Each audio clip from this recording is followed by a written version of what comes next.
السلام علیکم۔ آج سے 14 ارب سال پہلے جب بگ بینگ ہوا تو ایک دھماکے سے اس کائنات میں ذرات پارٹیکلز اسپیس میں بکھر گئے اور ایک دھواں بن گیا، جس سے پھر تمام گلیکسیز، پلانٹ اور سولر سسٹم وجود میں آئے۔ لیکن دوستوں، کبھی آپ نے سوچا ہے کہ جب کائنات کا آغاز ایک دھماکے سے ہوا تو اس کی آواز کس طرح کی ہوگی؟ اور کیا آسمان کی بھی آواز ہے یا وہ بھی ساؤنڈ ویوز جنریٹ کر سکتا ہے کہ نہیں؟ قرآن پاک کی آیت نمبر 11 اور سورت 41 میں اللہ تعالیٰ نے کچھ اس طرح بیان کیا ہے کہ پھر وہ آسمان کی طرف متوجہ ہوا جبکہ وہ دعائیں تھی، تب اللہ نے اسے اور زمین سے کہا کہ تم خوشی یا ناخوشی سے آؤ، تو وہ خوشی سے آئے۔ یہاں پر لگتا ایسے ہی ہے کہ آسمان کی بھی ساؤنڈ ویوز ہو سکتی ہیں، اور یاد رہے کہ یہ ساؤنڈ ویوز ہیں، نہ کہ گریویٹیشنل ویوز اور الیکٹرو میگنیٹک ویوز کی یہاں پر بات نہیں ہو رہی۔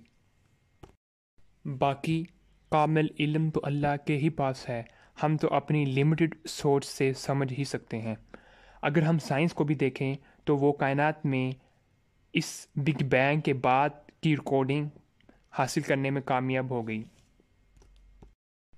جب بگ بینگ ہوا تو اس کے 3,80,000 سال سے لے کر 7,60,000 سال کے درمیان کی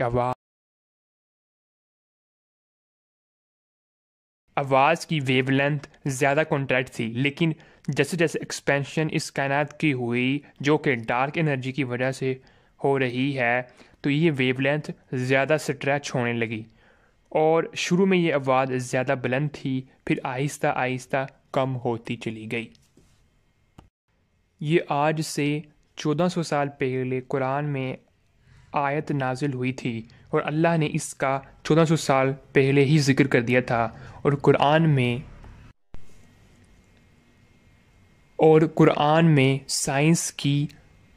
پیک پر جا کر قرآن ہم سے یہ نشانیاں بیان کر رہا ہے۔ قرآن ایک حق کی کتاب ہے، اور مزید یہ کہ ہم نے سائنس کی روشنی سے قرآن کو حق کی کتاب ثابت نہیں کرنا، بلکہ ہم نے انشاءاللہ تعالی قرآن سے سائنس کو ترقی دینی ہے اور نوبل پرائز جیتنے ہیں۔ ہمیں نوبل پرائز کی کوئی ضرورت نہیں اگر ہم دین کامل اور حق میں ہیں اور دین اللہ تعالیٰ کے دین پر ہیں، لیکن ضرورت اس بات کی ہے جب ہم ٹیکنالوجی پر آگے ہوں گے، ٹیکنالوجی پر لیڈ کر رہے ہوں گے، تو پھر پوری دنیا، پوری پلانٹ ارتھ ہم سے متاثر ہو کر خود ہی اسلام قبول کر لے گی۔ السلام علیکم ورحمۃ اللہ وبرکاتہ۔ تو امید ہے آج کی